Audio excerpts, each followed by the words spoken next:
Hello there. I'm going to try to do this in one take right now.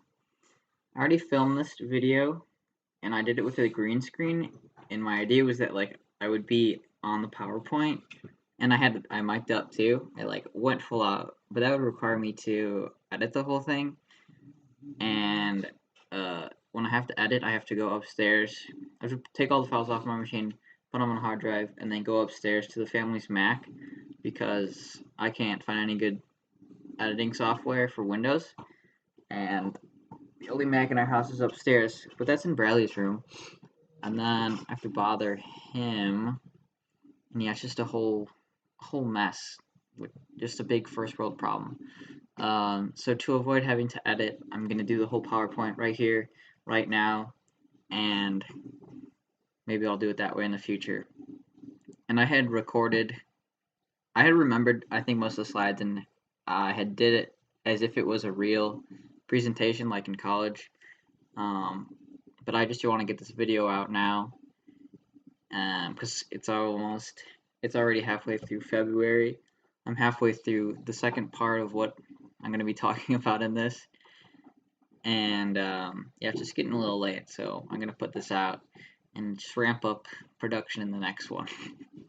Okay, alright, let's get to this. I wrote that, but I don't New Year, who this? Alright, what is this video, you might be asking yourself? Well, this video is about trying new things. I'm gonna have to go forward a little bit. Alright, so let's try new things that I've been putting off, mostly technology things for me. Haven't really been putting off, but just some stuff that I wanted to learn. And, well, I guess I've been putting off. I'm not gonna lie to myself. And the goal of this is to put it all together, take a bunch of new technologies that I'm interested in, and putting it all together, and hopefully building an app that people can actually use. And also maybe to be some inspiration for people that want to do something that they haven't done or have been putting off. But I don't want to put any pressure on anyone, go at your own speed. You need your own thing that kickstarts you. But if you want to go along with me, that's cool too. And I have one more thing. I've done 2 phone screens recently for new jobs. I've absolutely blown them, and I think it's because I think I'm an okay coder. I'm fairly confident in my skills as a programmer, but the talking part I just bomb every time.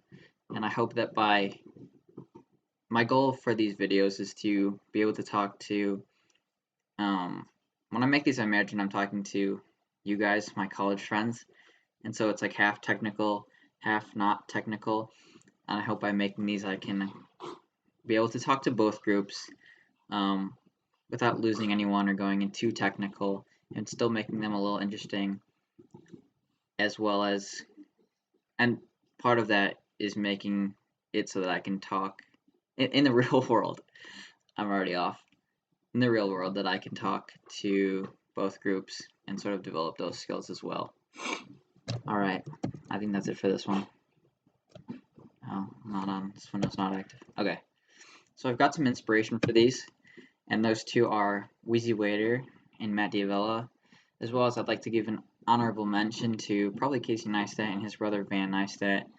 Van Neistat makes really good YouTube videos. He's a spirited man. Spirited man is someone who, I don't know, is able to survive off of their own devices, their own knowledge, able to do stuff on their own, which I think is something that I try to strive for as a developer, being fully autonomous, if that's the right word.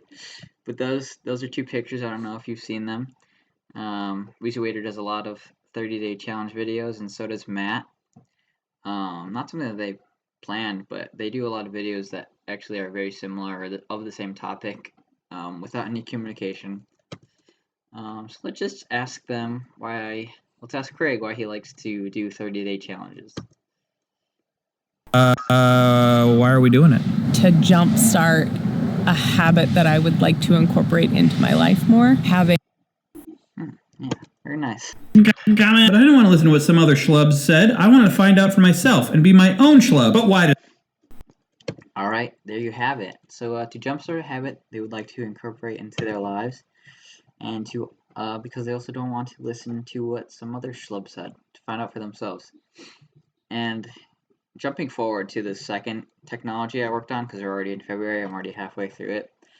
There's something that I wanted to learn. Very quickly, I learned that it's more than I thought it was. Um, and actually, I had some. After I learned it's more than what I thought it was still able to fulfill my needs.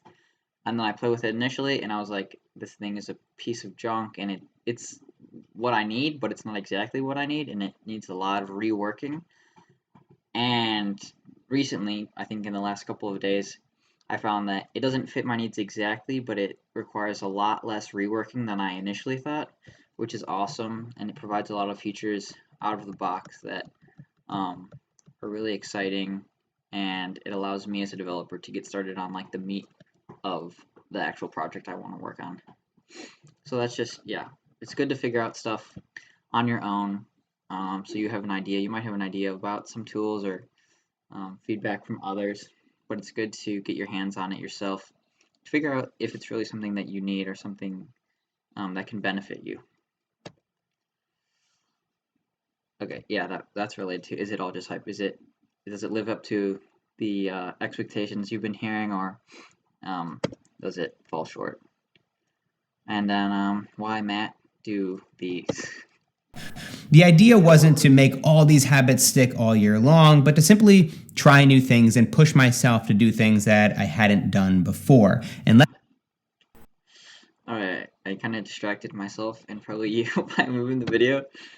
Oh god. Okay, so try new things and do stuff you hadn't done before, which is what I want to do. I want to take on some new technologies, maybe learn some more stuff that's common in the industry, stuff that you always see in job descriptions, but stuff that I want to learn as well. I think that's always most important. There's a million things, there's a million jobs. I'd say first and foremost, do something that you think is interesting, and if it has an overlap or is adjacent to like something that you see in jobs or job description, that's even a bonus. But go for what you like to do, and I think there'll always be an opportunity for people. All right, now my goal is, I guess, to do 12 things, one thing each month. And I think I thought about this in prior years, and I thought if I learned 12 things, that's not a whole lot. 12 things, that's nothing, as the title says. I just said that. Something I thought to myself. There was supposed to be another thing, I think, here. But uh, I I don't think I've learned 12 things. In I meant to say that as a joke. I haven't learned 12 things in the past 4 years since we graduated college. But that's a lie. Just like a lot of little things, I think, and a lot of things like I forget about, or I think, yeah, just I have a very bad memory and I forget about a lot of things I work on one time, don't really stick to, or I just play with it once. I'm like, okay, that was cool. Let's go on to the next thing. But I think if you were to add 12 new tools or play with 12 new technologies and only if 2 of them stick, then that's a good start. That's a good addition to your toolbox, and I think it'll just be like a catalyst for learning new things. You'll jump onto something and realize it is or it isn't probably what you want it to be, and then okay, what are some alternatives? And it'll just get you headed in another direction. I'm already at 9 minutes. I think it's almost done, but this will time good, I think. Okay, so following action, working towards solving a problem. If you haven't noticed, I found one of those things from school where you're like, okay, how does the story go? And I'm just following that. Now, well, what is the problem? The problem is wanting to learn more stuff and develop some more skills, both technically and, as I found recently, non-technically. I think the solution to that is taking on these challenges, challenging myself to do something every month, as well as making these videos so I can, like I said before, develop as a talker person, being able to communicate to a non-technical and technical background, people of non-technical and technical backgrounds. All right, so yeah, I'm just gonna merge the first that video and then what I did for the first 3 days. So in January, I worked on building a website, which is not something new to me at all. Actually, it's pretty much what I haven't done it recently at work, but something that's been a large part of what I do in and out of work, especially for like since graduating the last 4 years. But this is always the part I get stuck on when I come to a new project. Let's see what this next bullet says. Yeah, okay. So when I build new projects, it's typically a web-based project, which means I need a website. And I always get stuck in the same details because websites are largely the same. A lot of apps have a lot of the same pieces. But I hope by building this perfect website, I can use it as a template for anything I want to build in the future. So that way I can get up and going and get right into the actual, the unique part of the website, of the app, rather than focusing on these little details that always hang me up. Yeah, my perfect website. So here are some of the things, it says two first. Here are some of the things that, they seem really small, but they're always things. They are the things that I always run into, and I just take too long implementing them, and they should just be already set in stone, so that I can get moving, and go forward. So responsive header with left navigation jar. I'll just go over that. I'll go back and forth. Hope that's not too annoying. So what does that mean? That means that the page is responsive. So when you have a page like this, it shows your header or your navigation. You have a header like this, starter, home, and about. But when you're on a mobile screen or a screen of small size, here we'll go to like a mobile mock, then you've got this left drawer. And before I was doing a lot of like, I guess like the menus where you click it and then it drops down like from the top and you've got a drop down that way. But it seems like a lot of people are moving more towards this, and it seems more of a standard, and something that I hadn't really done. So I wanted to add that in. I think going forward, that's how most things will be, and that's what I wanted to do in this one as well. So that's what I did. Header items are vertically aligned. So this is another thing that seems like nothing, but it's always a pain in the butt. So by vertically aligned, I'm going to get this as close as possible without, okay, no, it's pretty far still. Medium. Okay, so that means that this and the center of this and the center of this are aligned. If you look at it exactly, the text is not exactly aligned, but the element itself, look at, see, it's got like more space above. That's just how it is. Maybe not, but these two are pretty much vertically aligned. Typically, when I build it, like this thing will be down here. I'm looking. I have a monitor up here, which is why. But I'll try to look here now. So and then this one will be here, and it's just ugly. And I always want those to be centered. And let's see, scroll bar all the time. So this is another pet peeve of mine because I'll go between home and about. So we go home.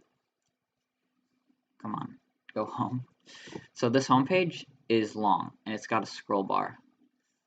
And that means, okay, yeah, it's got a scroll bar. So we go over here and we've got this second page and it's not scrollable. The content does not fill the whole thing, which in this case, it wouldn't need a scroll bar. But when there's no scroll bar, then your content is going to be like however wide this is wider. So when you go between, if you were to go between home and about and this scroll bar was not stuck here, you would see like this shift back and forth because it's like adjusting for the space over here. And I'm going to try to do this real quick to see if I can do it. It's in the, oh, there it is. Oh, there's two scrolls then. It should be, it's in here. This is the only line, overflow -y scroll. And that fixes that. It's super simple. But I haven't been able to, I never found it in this CSS. Okay, yep, I'm not gonna fiddle with that anymore. But that's that, overflow. So the scroll bar is there all the time. And the similar thing, footer at the bottom if the content doesn't fill the page. So this one is pretty easy. If you have a scrollable page, then you just put it at the bottom and it's at the bottom of a page. And your bigger issue is when you have a page that's not scrollable, then you need to make sure that this is at the bottom and it's not like after this content.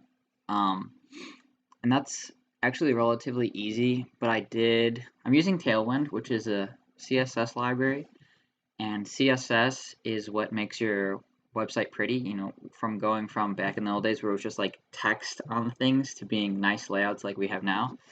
It's all, a lot of it is CSS, cascading style sheets, your styles, and what was I saying? Okay, so I'm using Tailwind, which is like a library where someone's already wrote the code and I'm just using it pretty much, mixing it all together, using it in a way that I think makes a website presentable. And so it was relatively easy, but there was an issue, and it doesn't show up on web. It shows up when you have a real device, like not this mocked version of a phone. And the issue is that on this page, it would scroll like a very tiny amount. And it was just like, if the page is not scrollable, I don't want it to scroll at all.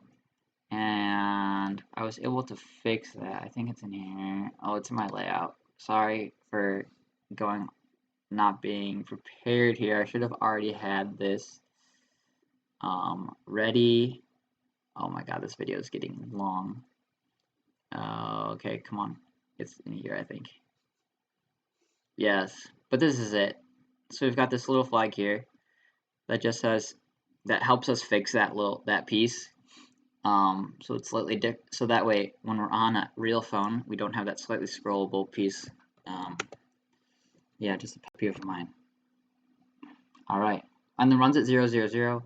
That means that if we go back over here, when I'm working on the app locally, as you can see here, when you oh, my video's in the way. Oh my god, no. When you work on videos, or when you're creating apps, they run locally on your machine. But you can also get it to run on your machine at 0000, and that way you can pull the website up on your phone without having deployed it by using the IP address of my laptop that I'm using right here. Currently is 10.0.31, so I'm able to access the app that's currently being developed on my local machine on my phone, which is really nice when you need to test like the little things like I just mentioned, where you have oh my god, you have an issue on a real device, but not on a like mock one. And that's the website to the app that's actually deployed. Yeah, I think that's it. I don't know if I wrote anything else here. I'm going to be learning some new skills, hopefully, putting them into a whole new project. I'd like to know what you guys want to try. Yeah, and hopefully we can do stuff together. I'd love to know what your interest, what do you want to do this year? That maybe you've been putting off, and we can maybe do them together, and just be some inspiration for each other. All right, I think that went pretty well actually. All right, I'll see you guys.